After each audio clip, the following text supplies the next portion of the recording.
नमस्कार दोस्तों, मैं अनिल कुमार दीक्षित आज आपके सामने एक नया वीडियो लेकर के आया हूँ। आज का जो मेरा विषय है वो है जो अभी थोड़े दिनों पहले सरकार ने कृषि अध्यादेश जारी किया और उसके बाद कृषि अध्यादेश संशोधन विधेयक लोकसभा में प्रस्तुत किया। उसके बाद वहाँ पे से पास होने के बाद उसने एक कानून का रूप ले लिया और अब उसका बहुत ज़्यादा विरोध चल रहा है। मैं बहुत सारे लोगों को ये नहीं पता होगा और लोग पूछते हैं अक्सर व्हाट्सएप वगैरह पर और फेसबुक पर, आखिर ये किसानों को दिक्कत क्या है, क्या इसमें ऐसा है कि जिसकी वजह से ये इसका इतना विरोध कर रहे हैं। तो मैं उसकी कुछ खास पॉइंट हैं, उसमें 3 संशोधन विशेष रूप से किए गए हैं जिनके विषय में मैं आज आपको बताऊंगा। जो मेरा उसमें मैंने उसको जहां तक समझा है और जहां तक उसको पढ़ा है, तो उसमें सबसे पहला एक विषय है कि उसमें इससे पहले जो कानून था उस कानून के अनुसार एक निश्चित सीमा के बाद आप अनाज का या एसेंशियल कमोडिटीज का, यानी कि आवश्यक वस्तु अधिनियम के अंतर्गत कुछ वस्तुएं थी जैसे गेहूं है, चना अनाज है, मोटा अनाज है, उन चीजों का आप एक निश्चित सीमा के बाद भंडारण नहीं कर सकते थे। क्यों? अब उसमें सरकार ने ये परिवर्तन किया है कि आप भंडारण कर सकते हैं। इसमें किसानों को ये दिक्कत आ रही है क्योंकि हमारे किसान कोई ऐसे नहीं है कि उनके पास कोई 1000 एकड़ जमीन है और उसमें जो था 50,000 बोरा गेहूं पैदा हो गया या पौधा पैदा भी हो गया, तो उसके लिए उनके पास रखने के लिए जगह नहीं है। तो इससे क्या होगा, इससे जो पूंजीपति हैं जिनके पास पैसा है वो लोग बड़े बड़े भंडार गृह उनके पास हैं जिनमें कि वो उसको एकत्र कर लेंगे और जब मौका होगा तो उसको अधिक दामों पर बेचेंगे, किसानों से सस्ते दामों में खरीद के। पहला विरोध तो उनका ये है। दूसरा क्या है, उसमें मूल्य आधारित खेती है, कॉन्ट्रैक्ट फार्मिंग का है। उसके अंतर्गत क्या होगा कि जितने भी किसान हैं उनके साथ जिस व्यापारी को जिस जिन्स की जरूरत है उसके लिए वो फसल कटने से फसल बोने के साथ ही उसमें उसके साथ वो एक कॉन्ट्रैक्ट कर लेगा कि आपके में चाहे जो भी अनाज पैदा होगा बाजार में उसका जो भी मूल्य हो, अगर उसका मूल्य एमएसपी 20 रुपए है और अगर बाजार में मूल्य 5 रुपए है या 15 रुपए है और अगर बाजार में 60 रुपए है 70 रुपए है तो हम आपको 30 रुपए में खरीदेंगे और जब आपकी फसल तैयार हो जाएगी उसके बाद जब आप काट लेंगे तो गेहूं को तौल करके लेंगे वो और आप सबको पैसे दे देंगे। अब इसमें एक बात किसानों को यह दिक्कत होती है कि अगर उस बड़े आदमी ने जिसने उनके साथ कॉन्ट्रैक्ट किया है और कॉन्ट्रैक्ट के बाद खरीदने के लिए ना आया तो उसका गेहूं तो पड़ा हुआ है क्योंकि दूसरा उसको खरीद नहीं रहा है, बाहर उसकी खरीदारी होगी नहीं, तब वो क्या करेगा, तब वो किसके पास जाएगा, मुकदमा लड़ने के लिए जाएगा। इसके लिए ये जरूरी है कि जो जितना अनाज पैदा करे वो उसको खुले मार्केट में जा करके उसको बेच दे, उसको जो उसका दाम मिले, बेस्ट दाम मिले, वो उस पर खरीद ले। इसमें एक इसका निगेटिव पॉइंट भी ये हो सकता है किसानों के हिसाब से कि वो अपनी फसल को किसी और को बेच दे, कॉन्ट्रैक्ट जिसके साथ किया उसके लिए नहीं बेचे, लेकिन वो चूंकि पूंजीपति होगा जिसने उसके साथ कॉन्ट्रैक्ट किया है और ये कॉन्ट्रैक्ट भी जो होगा जो ग्राम प्रधान होगा उसके साथ होगा कि उसके गांव के या उसकी सीमा के अंदर जितने भी खेत आते हैं उनके में सबके एक साथ होगा, तो उससे क्या होगा कि कमोडिटी एक साथ तैयार होगी और एक आदमी को पर्याप्त मात्रा में मिलेगा। इसलिए किसान इसका विरोध कर रहे हैं कि हम कॉन्ट्रैक्ट फार्मिंग के ऊपर नहीं जाएंगे क्योंकि उससे हमको नुकसान हो सकता है। तीसरा कारण एक ये है कि सरकार ने कहा है कि वो बिचौलियों को बीच से खत्म कर देगी और डायरेक्ट खरीद फरोख्त करेगी। इसमें होता यह है कि उसमें यह है कि जो व्यापारी होगा उससे सीधे खरीदेगा।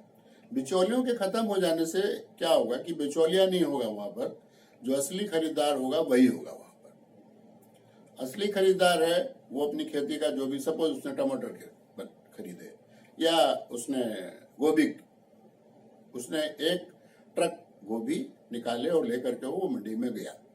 मंडी में जाने के बाद क्या हुआ कि वहां पर व्यापारी से सीधे उसकी मुलाकात हुई। उसने कहा कि हम आपको, उसने एक जितने व्यापारी थे सबने मिल करके एक स्ट्रेटजी बना ली कि साहब आज हम लोग गोभी जो है 5 रुपए से ज्यादा का नहीं खरीदेंगे। अब उसके लिए मजबूरी बन जाती है कि वो 5 रुपए में उसको बेचे, क्योंकि वो फुटकर में तो उसको नहीं बेच सकता है। एक ट्रक गोभी अगर वो फुटकर में बेचेगा, भंडारण की क्षमता उसके पास है नहीं, तो वो कहाँ से बेच पाएगा। इसलिए उसकी मजबूरी है कि वो व्यापारी को सस्ते दामों में बेच दे। इसमें होता है कि अभी क्या होता है, मंडी में आड़तें होती हैं। आड़त में व्यापारी उसकी जान पहचान का होता है, वो उससे समय पूछ करके और बहुत सारी चीजें दरियाफ्त करके उसके बाद वो आड़ती उसकी जान पहचान का होता है, उसके पास आ जाता है माल लेकर के। माल का आड़ती 1-2 दिन रख लेता है, उसमें अपना कमीशन फिक्स रखता है और कमीशन फिक्स रखने के बाद वो उस माल को भेज देता है। नेचुरली कोई भी व्यापारी होगा कमाने के लिए बैठा हुआ है। किसान को इसलिए फायदा होता है कि जिस दिन वो अपनी फसल को लेकर बाजार में जाता है उसी दिन उसको उसकी पैसे मिल जाते हैं, क्योंकि उसके पास इतना समय नहीं है, क्योंकि उसको अगली फसल बोनी है, इसलिए उसको पैसे की आवश्यकता होती है। इसमें तीसरी चीज इन्होंने इसमें ये कहा है कि इसमें हमने इसको एमएसपी हम चालू रखेंगे।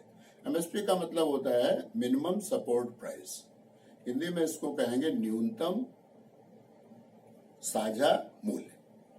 इसमें सरकार किसी चीज का मूल्य पैदावार बो देने के बाद जैसी पैदावार आ रही है उसके हिसाब से उसका मूल्य निर्धारित करती है। अब उनका कहना है कि अगर व्यापारी उसका माल नहीं खरीदेगा तो हमारे अधिकारी वहां पर उस माल को खरीदेंगे और उसका भंडारण करेंगे। इसमें होता है ये, इसमें किसान का नुकसान ये है कि देखिए हिंदुस्तान में जो कुछ भी है सरकारी व्यवस्था वो सबको पता है कैसे होती है। उन्होंने कहा कि साहब गेहूं खरीद ले, बोले हमारे पास बोरे नहीं है, कल आइए। अब वो अपना सामान लेके कहाँ जाए, बोरे हैं तो उनका साहब हमारे पास रखने के लिए जगह नहीं है, हम कहाँ रखेंगे।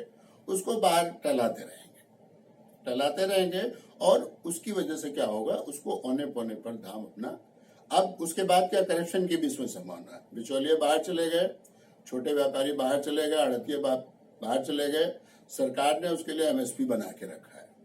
सपोज सरकार ने एमएसपी 20 रुपए में रखा है, कर्मचारियों ने और अधिकारियों ने कहा कि साहब हमारे पास रखने की जगह हम आपका माल नहीं खरीदेंगे। जब आदमी परेशान हो जाता है तो कहता है यार किसी भी तरह से ले लो, तो वो क्या करते हैं, औने पौने दामों में किसानों से वो माल खरीदते हैं। माल खरीदने के बाद वो उसको एमएसपी के मूल्य पर फर्जी लोगों के नाम से परचेज दिखा करके बीच की जो रकम है खुद घोट जाते हैं।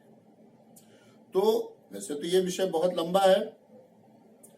अब इसके बाद एक और है, इसमें एक सरकार ने, तो पहले मनमोहन सिंह जी की सरकार थी, उन्होंने इसमें एक आवश्यक वस्तु अधिनियम में एक परिवर्तन किया था। तो उन्होंने किया था कि खाद्यान्न सुरक्षा योजना उन्होंने शुरू की थी। उसके अंतर्गत उन्होंने रखा था कि बीपीएल बिलो पॉवर्टी लाइन के नीचे रहने वालों को सस्ते दामों पर अनाज उपलब्ध कराएगी। अब वो सरकार जो है 20 रुपए में सामान खरीदती है और उनको 3 रुपए में, 2 रुपए में या 5 रुपए में देती है, तो सरकार को घाटा उठाना पड़ता है। सरकार ने यहाँ सोचा कि इस घाटे को खत्म करने के लिए क्यों ना हम नए कानून के तहत इसकी खरीद ही बंद कर दें, किसी तरीके से किसान जाए, क्योंकि सरकार को इसमें नुकसान उठाना पड़ता है। तो एक तरह से पिछली जो कांग्रेस सरकार थी उनकी, उसने अपनी राजनीतिक मजबूरी को देखते हुए, चुनावी हथकंडा था खाद्य सुरक्षा वाला, तो नए कृषि विधेयक की मुख्य 3 बातें यही हैं जो 3 संशोधन उसमें हुए हैं। और किसानों को उसमें सूक्ष्म रूप से मैंने शॉर्ट में उस बात को आपको समझा दिया है कि इसलिए किसान उसका विरोध कर रहे हैं। और मुझे भी लगता है कि उनकी बात जायज है, जैसा पुराना चल रहा था वैसे ही चलते रहना चाहिए। सुप्रीम कोर्ट ने भी उस बिल के ऊपर रोक लगा दी है, फिलहाल उसके लिए उन्होंने कुछ समय सीमा निर्धारित कर दी है। तो इस हिसाब से अब इसके ऊपर सरकार और जो किसान नेता है हमको बातचीत करनी चाहिए। इन किसान नेताओं के और सरकार के बीच में जो वार्ता हो, जो हिंसा 26 जनवरी को हुई, उसके बाद किसान लौटने लगे, फिर राकेश टिकैत के आह्वान पर फिर आने लगे, फिर उनके साथ कुछ बाहरी लोगों ने गुंडागर्दी की, उनको मारा पीटा, पत्थर फेंके, हिंसक आंदोलन को हिंसक बनाने का प्रयास किया। इसके ऊपर हम कल चर्चा करेंगे। आज के लिए इतना ही। आप लोग अपनी सेहत का ख्याल रखिएगा, दूसरों की सेहत का ख्याल रखिएगा और इसी के साथ आपको शुभ रात्रि, नमस्कार।